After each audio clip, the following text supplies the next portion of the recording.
నేను రేపు సామాన్య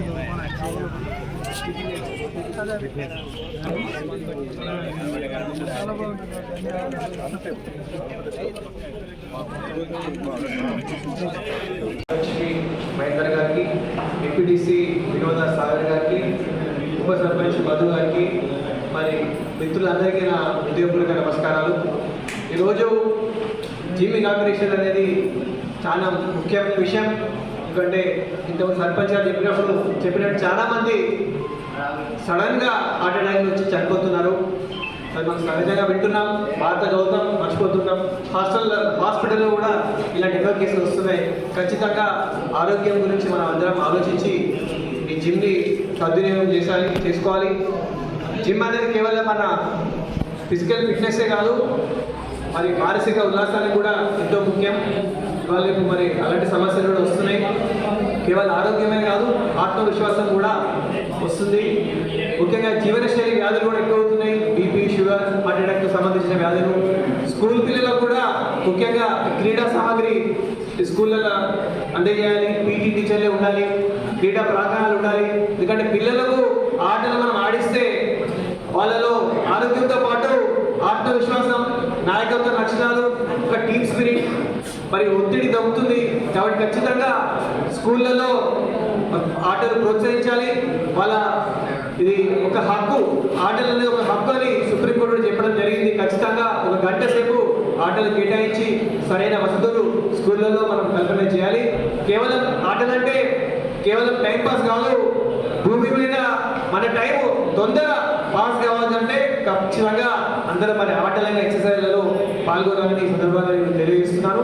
ముఖ్యంగా మరి ఆటలు మన దేశానికి కొత్త కాదు. ఎన్నో ఆటలు మన దేశంలోనే పుట్టినాయి. చెస్ నుంచి పచ్చీస్ వరకు పోలో లాంటి గేమ్స్ కూడా మన దేశంలో పుట్టినాయి.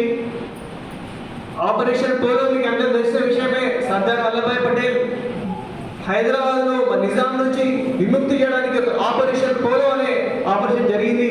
మరి ఆపరేషన్ పోలో అని ఎందుకు వచ్చింది మీరు ఎప్పుడైనా ఆలోచన చేసినా? మీరు ఆలోచించండి.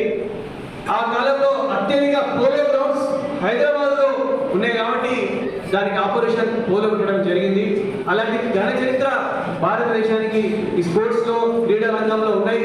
ఖోఖో నుంచి కబడ్డీ కావచ్చు, ఇలాంటి ఎన్నో ఆటలు మరి మన దేశంలో పుట్టినాయి.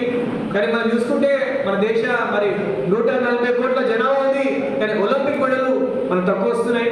ఎందుకంటే మరి స్థానిక మన చిన్నప్పటి నుంచి పిల్లలకు ప్రోత్సాహం సరిగ్గా అందుతలేదు. ఒక క్రికెట్కి తప్ప మిగతా ఆటలకు ప్రోత్సాహం సరిగ్గా వస్తలేదు. కాబట్టి మన ప్రభుత్వం క్రీడా ప్రాంగణాలు, ఎక్సర్సైజ్ కిట్స్ చిన్నప్పటి నుంచే ప్రోత్సహించి వాళ్ళకు స్కాలర్షిప్ ఇచ్చి మరి నైపుణ్యాలు, క్రీడా నైపుణ్యాలు మెరుగుపరిస్తే ఖచ్చితంగా ఒలింపిక్ మెడల్స్ మనకు వస్తాయి. ఎందుకంటే మనకన్నా చిన్న దేశాలు సౌత్ కొరియా లాంటి, థాయిలాండ్ లాంటి దేశాలకు వస్తున్నాయి.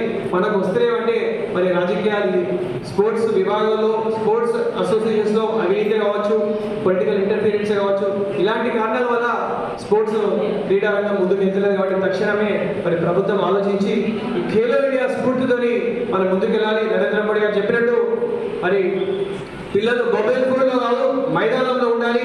కంప్యూటర్ ప్లే స్టేషన్ కాదు, ప్లే గ్రౌండ్లో ఉండాలని నరేంద్ర మోడీ గారు చెప్పిన అదే స్ఫూర్తితో మనం ఖేలో ఇండియా స్ఫూర్తితోని మనం అందరం ముందుకెళ్ళి ఖచ్చితంగా గ్రామీణ స్థాయిలో, గ్రామ పంచాయతీ ఈ లెవెల్లో కూడా మరి పాఠశాలలో కాకుండా బయట కూడా ఇలాంటి జిమ్స్ ఉంటే యువత కూడా స్పోర్ట్స్లో ఇన్వాల్వ్ అయ్యి ఎక్సర్సైజ్ చేస్తే ముఖ్యంగా మద్యం మారిఫుల్ అవుతున్న యోధరం అవి కూడా మన చెడు అలవాట్లు కూడా కట్టడి చేయడానికి జిమ్ స్పోర్ట్స్ మనకు చాలా ఉపయోగపడతాయని సందర్భంగా తెలియజేస్తున్నాను. రాబోయే రోజుల్లో మనందరం ఇలాంటి మంచి కార్యక్రమాల్లో పాల్గొనాలి.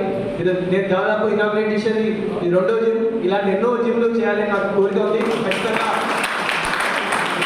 హెల్త్ గురించి మనం ఆలోచన చేసి మనం అందరం ముందుకెళ్ళాలి. మరి చివరిగా మరి ఎక్సర్సైజ్ అంటే ఈరోజు జిమ్ ఉంది. రాజకీయ నాయకులకి వాళ్ళకి జిమ్ అవసరం లేదనుకుంటా. మొదలైన ఎలక్షన్లు అయిపోయినాయి, మళ్ళీ ఎలక్షన్లు వస్తున్నాయి. ఇవాళ మరి రాజకీయ నాయకులు వాళ్ళకు ఒత్తిడి బాగానే ఉన్నట్టుంది. స్టేజ్ పైన కూడా ప్రజాప్రతినిధులకు ఎక్సైజ్ అవుతున్నది. బలవంతంగా బయటికి జరిపే సందర్భాలు మనం చూస్తున్నాము. ఎక్సైజ్ రకరకాల వాళ్ళకు ఉంటుంది. అది కాకుండా ముఖ్యంగా అవినీతి పనులు రాజకీయ నాయకులు అయితే వాళ్ళకి ప్రత్యేకంగా కేంద్రంలో ఎక్సైజ్ డిపార్ట్మెంట్ ఉంది. ఎక్సైజ్ డిపార్ట్మెంట్ ఎన్ఫోర్స్మెంట్ డిపార్ట్మెంట్ వాళ్ళ గంటల కొద్ది వాళ్ళు ఇంటర్వ్యూట్ చేస్తున్నారు. ఢిల్లీలో ఇన్వెస్టిగేట్ చేస్తే వాళ్ళు రాంచీలో ప్రత్యక్షం అవుతున్నారు.